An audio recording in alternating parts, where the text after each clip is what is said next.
حضرت سعد بن ابی وقاص رضی اللہ تعالیٰ عنہ کا اپنی والدہ سے بڑا گہرا رشتہ تھا، بڑا گہرا۔ بندہ جس سے پیار کرتا ہے نا، وہ بندہ کبھی کبھی پھر پیار کا فائدہ ناجائز بھی اٹھاتا ہے، کبھی کبھی یہ بھی نقصان لوگ کرتے ہیں۔ پہلی بات تو یہ کہ جب پیار ہو جائے تو اس کا فائدہ جائز بھی نہیں اٹھانا چاہیے۔ جس نے فائدہ اٹھا لیا تو اس نے تو استعمال کیا۔ تو ہوتا ہے ہمارے گھروں میں کہ اگر بچہ اماں کے قابو میں تو پھر اماں جو دل کرتا ہے کراتی ہے، اور جو اس کو کہہ دیتی ہے پھر وہ کہتا ہے اوہو میری اماں نو آکھے، پر وہ ڈنڈا اٹھا لیتا ہے، آؤ دیکھتا ہے نہ تاؤ دیکھتا ہے۔ یہ بھی ایموشنل کرنا ہے، کر لیتے ہیں۔ بیٹی کو بھی پتہ چل جائے نا ابا میری بات مانتا ہے، تو وہ سارے بچے کہ نا سیر کرنے جانا ہے تو ابا جی کو کون منائے گا، تو کہتی ہے تسی چپ کر جاؤ، ابا جی کو میں بات کروں، اسے پتہ ہے میرے سے پیار کرتا ہے۔ اب بات کو سمجھ لے، یہ ایک ایموشنل کرنے کا طریقہ ہوتا ہے، لوگ کر لیتے ہیں، اور وہ بندہ چونکہ پیار کر رہا ہوتا ہے تو پیار کرنے والا بہرحال کہیں نہ کہیں پھر قابو آ جاتا ہے۔ وہ استعمال بھی ہو تو ہو جاتا ہے، لیکن وہ بندہ ٹھیک ہوتا ہے، کیونکہ وہ استعمال ہو بھی رہا ہے تو ہو تو پیار میں رہا ہے، پیار میں ہو رہا ہے نا۔ سمجھ لے میری بات کو۔ حضرت سعد بن ابی وقاص رضی اللہ تعالیٰ عنہ کا نا اپنی ماں سے بڑا پیار تھا، بڑا پیار تھا اپنی والدہ سے۔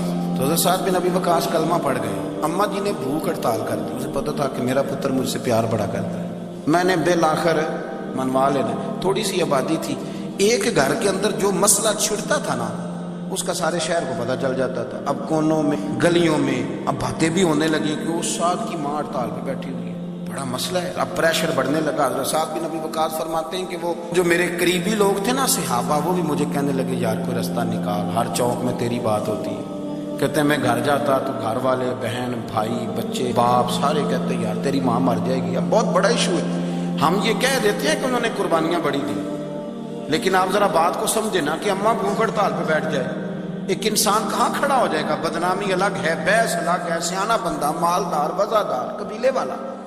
حضرت سعد بن ابی وقاص کی ماں نے 3 دن تک روٹی نہیں کھائی، پانی نہیں پیا، بے ہوش ہو گئی۔ اب جب بے ہوش ہوئی تو شور پڑا، سارا محلہ جمع ہو گیا، اب سارے لوگ کھڑے، اور بچہ وہ ہے جو ماں کی بڑی ماننے والا ہے۔ اماں کے اوپر لوگوں نے پانی شانی ڈالا، ہوش آئی تو حضرت سعد بن ابی وقاص قریب آئے، کہنے لگے اماں ایک بات کرنی۔ اماں بھی بڑی مشکل سے اٹھ کے بیٹھ گئی کہ پتر ماننے لگا میرا۔ لوگ بھی کھڑے ہو گئے، مسکراہٹ بھی ہونے لگی کہ لو نہ کوئی بات ہونے لگی۔ ماں کہتی ہے کلمہ چھوڑ دے پھر مانوں گی۔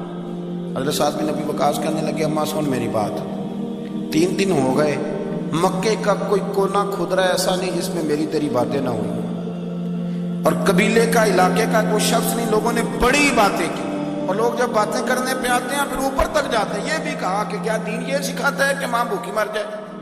یہ بھی لوگوں نے کہا میں نے ہر شے سنی برداشت کی، اماں اب تو میری بات کان کھول کے سن لے۔ ماں کہنے لگی وہ کیا؟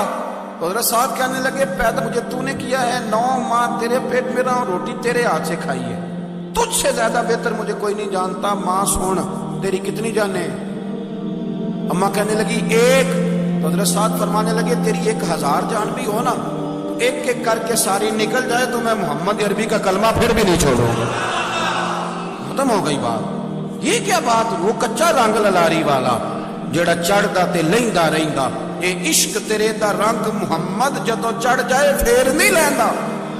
یہ کیا بات ہے؟ اماں تیری 1000 جان بھی ہو، روٹی کھانی ہے تو کھا، نہیں کھانی تو نہ کھا۔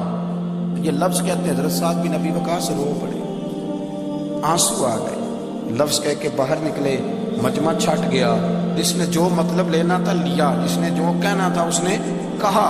حضرت سعد چلے گئے، شام کو گھر آئے تو اماں روٹی کھا رہی تھی۔ تو حضرت سعد فرماتے ہیں کہ محلے کی بیویاں کہنے لگی روٹی کیوں کھا رہی ہو؟ تو ماں رو پڑی، کہنے لگی پتر میرا ہے، میں نے پیدا کیا ہے، میرے پتر نے کبھی ضد نہیں کی، اس کے دل میں کچھ ہے اتر گئی ہے، کوئی ہے کچا پکا جذبہ ہوتا تو میں تو 2 آنسو بہاتی تھی تو میرا پتر لوٹ آتا تھا، پر کسی رستے کا مسافر بن گیا ہے، اب کہیں پہنچ گیا ہے، اور میں اس کا درد سمجھ گئی ہوں، جہاں گیا ہے اب وہاں سے یہ لوٹ سکتا۔ آپ سمجھیں اتنا تگڑا ایمان جن لوگوں کا، ان کے بارے میں لوگ ڈسکس کریں گے۔ ان کو نا قرآن پاک نے بطور نمونہ بیان کیا ہے۔ اللہ فرماتا ہے ایمان اس طرح کا جس طرح میرے نبی کے صحابہ کا۔ یہ منافقوں کی بات ہو رہی ہے پہلے سے بارے میں، وَإِذَا قِيلَ لَهُمْ آمِنُوا كَمَا آمَنَ النَّاسُ، جب ان سے کہا جائے کہ ایمان اس طرح لاؤ جس طرح میرے نبی کے صحابہ لائے، قَالُوا وَنُؤْمِنُ كَمَا آمَنَ السُّفَهَاءُ، تو وہ کہتے ہیں اس طرح ایمان لائیں جیسے بیوقوف لائیں، یہ تو بیوقوف ہے، ہر شے نبی پاک پہ قربان کر رہے ہیں۔ تو اللہ فرماتے ہیں الا انہم ہم السفہاء، خبردار ہو جاؤ میرے نبی پاک کے غلاموں کو بیوقوف کہنے والوں تم بیوقوف ہو. اللہ کہتا ہے تم پاگل ہو بیوقوف ہو. اللہ انہیں پاگل کہتا ہے. اللہ پاگل کہتا ہے انہیں جو نبی پاک کے صحابہ کو پاگل کہتا ہے. اللہ انہیں پاگل کہتا ہے. یہ معیار ایمان ہے. قرآن نے کہا ایمان اس طرح کا جس طرح کا نبی پاک کے وَإِذَا قِيلَ لَهُمْ آمِنُوا كَمَا آمَنَ النَّاسُ. ایمان اس طرح لاؤ جس طرح میرے نبی پاک کے صحابہ ایمان لائے ہیں اس طرح ایمان.